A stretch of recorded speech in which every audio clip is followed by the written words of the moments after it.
Imagine a man who could make you laugh while wearing a clown costume, someone who shook hands with politicians and hosted neighborhood events. But beneath that painted smile lay a monster, a man who hunted young men and boys, burying their broken bodies beneath his own home. John Wayne Gacy, the killer clown, wasn't just a murderer, he was a nightmare hiding in plain sight. Over 6 years, he killed at least 33 victims in the chilling confines of suburban Chicago. John Wayne Gacy was born on March 17, 1942, in Chicago, Illinois. His childhood was steeped in dysfunction. Gacy's father, an abusive alcoholic, berated him as weak and worthless, often beating him with a leather strap. Despite Gacy's attempts to earn his father's approval, nothing he did was ever enough.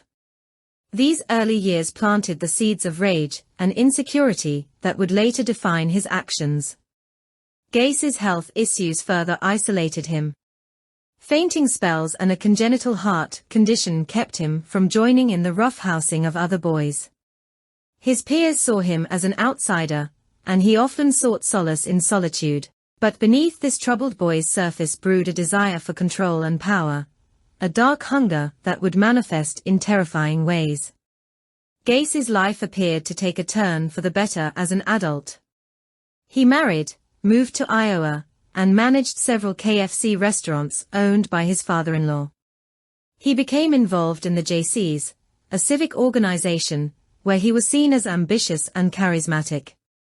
Behind closed doors, however, he showed signs of deviance. He lured teenage boys to private meetings, offering alcohol and showing pornography before making unwanted advances. These behaviors culminated in 1968, when Gacy was convicted of sexually assaulting a teenage boy. Though he maintained his innocence, claiming the accusations were politically motivated, his 10-year sentence marked the beginning of his double life. Remarkably, Gacy served only 18 months before being released on parole. Returning to Chicago, he meticulously crafted an image of respectability. By the 1970s, Gacy had established a construction business, hiring mostly teenage boys who were vulnerable and in need of work. Gacy became known for his volunteer work, donning the guise of Pogo the Clown at local events. To outsiders, he was a community man, charming, successful, and generous. But behind closed doors, Gacy's home on Summerdale Avenue became a house of horrors. The killings began in 1972. Gacy's first known victim was 16-year-old Timothy McCoy, a teenager who crossed paths with Gacy at a bus terminal. Gacy lured McCoy to his home, offering a warm meal and a place to rest. The next morning, after a minor misunderstanding, Gacy stabbed McCoy in a frenzy. Later, Gacy described the act as a moment of revelation, the first time he felt what he called total control over another person's life. Over the next 6 years, Gacy's lust for power and dominance led him to kill at least 33 young men and boys. He targeted runaways, hitchhikers, and even employees from his construction business. Once inside his home, Gacy employed a series of manipulative and cruel tricks. He would gain their trust by offering drinks or drugs, then perform his infamous handcuff trick, claiming it was part of a clown performance. The boys, unsuspecting, would find themselves bound and helpless. Gacy's victims endured unimaginable terror. Many were sexually assaulted, their cries for help muffled by Gacy's sheer strength. He often used a garrote, a rope with a wooden handle, to strangle them slowly, prolonging their suffering. He referred to this as his rope trick, a term that speaks to his perverse sense of humor and utter lack of remorse. After the murders, Gacy buried the bodies in the crawl space beneath his house. He meticulously arranged them in trenches, sometimes layering lime and dirt to mask the odor. As the body count grew, he ran out of space and began disposing of victims in nearby rivers. Despite the increasing stench emanating from his property, Gacy brushed off questions with excuses about plumbing issues. The crawl space became a grim, claustrophobic tomb, a chilling testament to his evil.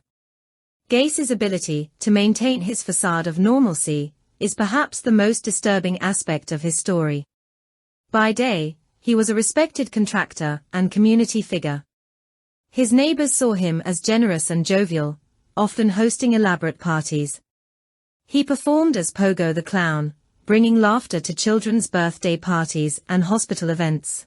At night, however, he prowled Chicago's streets in search of his next victim. Even those closest to him were oblivious.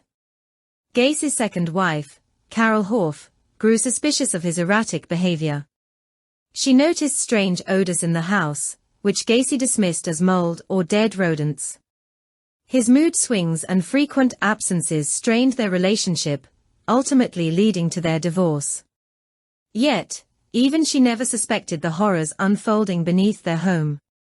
Gacy's charm extended beyond his personal life. He cultivated relationships with local politicians, police officers, and community leaders. He even posed for photographs with prominent figures, further embedding himself into the fabric of the community. This proximity to authority gave him a sense of invincibility, allowing his crimes to continue unchecked. Gacy's reign of terror unraveled in December 1978, with the disappearance of 15-year-old Robert Piest. Piest was last seen leaving work to meet a man about a job opportunity. That man was Gacy. When Piest failed to return home, his family reported him missing, sparking a police investigation. Detectives quickly zeroed in on Gacy, whose prior convictions made him a person of interest.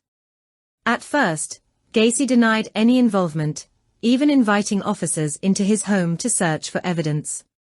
However, they noticed unsettling details, the stench emanating from the crawl space, Gacy's nervous demeanor, and his evasive answers.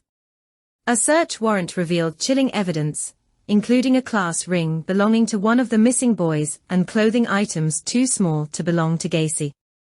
The breakthrough came during a second search of the property. Investigators discovered human remains in the crawl space, unearthing a gruesome scene of stacked and decomposing bodies. As the scale of Gacy's crimes became apparent, he confessed, describing his victims as worthless and showing no remorse. Gacy was arrested and charged with 33 counts of murder. His trial, beginning in February 1980, became a media spectacle. Gacy attempted an insanity defense, claiming he suffered from multiple personalities. He portrayed himself as a victim of his alter ego, Jack, while simultaneously painting his victims as opportunistic runaways. However, the evidence was damning. Survivors testified about his assaults, and forensic experts detailed the horrors discovered in his home. The jury took less than 2 hours to convict Gacy on all charges. He was sentenced to death. During his 14 years on death row, Gacy remained unapologetic. He occupied his time painting, his artwork, often depicting clowns, sold to collectors, adding another layer of macabre fascination to his story. In interviews, Gacy downplayed his crimes, insisting he was innocent despite overwhelming evidence. On May 10, 1994, Gacy was executed by lethal injection. His final words were a defiant, "Kiss my ass." John Wayne Gacy's crimes left an indelible mark on American society. His ability to blend into his community while committing unspeakable acts is a chilling reminder of the evil that can lurk behind a friendly face. Gacy's case also reshaped how law enforcement approaches missing persons cases, especially those involving runaways. It highlighted the vulnerabilities of marginalized individuals and the need for systemic change. Today, his story remains a grim cautionary tale, a reminder that monsters often hide in plain sight. John Wayne Gacy, the killer clown. A man whose painted smile concealed a lifetime of terror and violence. His story is one of duality, of laughter masking screams, of a facade hiding unimaginable cruelty. As we remember his victims, let Gacy's story serve as a haunting warning. Sometimes, monsters don't hide in the shadows. They live among us.